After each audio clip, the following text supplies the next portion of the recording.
Денеска го објавуваме третиот случај на веќе очигледната пракса на злоупотребата на функцијата градоначалник од страна на господинот Зоран Заев. Како и во претходните објавени случаи, Зоран Заев издал дозвола за градење на бензинска пумпа спротивно на законот, без претходно донесен детален урбанистички план. Имено Зоран Заев во август 2012 година издал одобрение за градење на бензинска пумпа на АД Индустријал Струмица врз основа на извод од архитектонско-урбанистички проект спротивно на член 59 од Законот за градење.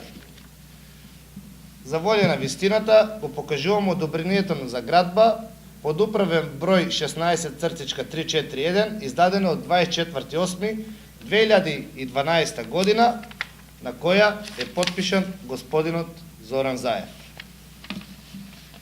Во овој документ исто така може да се види дека нема подпис на нито еден од стручните служби, а документот е подпишан директно од Зоран Заев.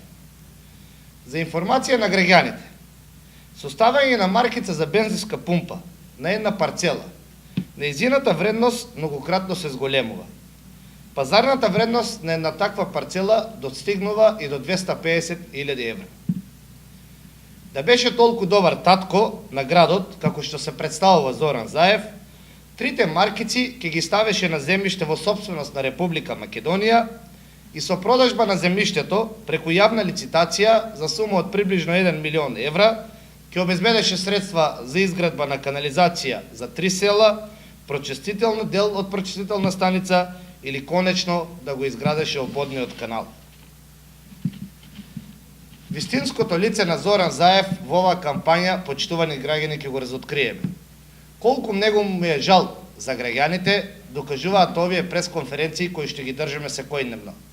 Ова е само еден од многуте примери за недомакинско работење на Зоран Заев, како и што беше неговата грижа за граѓаните на општина Струмица, бидејќи тој ги остави граѓаните на општина Струмица се додека амин за негово кандидирање не му даде неговиот папа Бранко Црвенковски.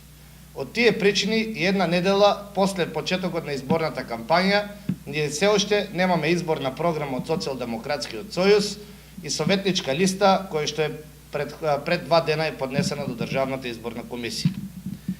И затоа, наместо да зборува за тоа како им помага на граѓаните и ги спасува од поплавите, подобро ќе биде да ни објасни како ги полни джебовите на неговите бизнис партнери и неговата фамилија и ги плаќа сметките на Бранко Црвенковски. Господине Заев, Струмица е град со развиена демократска свест. Никој не може да манипулира со граѓаните. Затоа на 24 март ќе го добиете она што ви следува.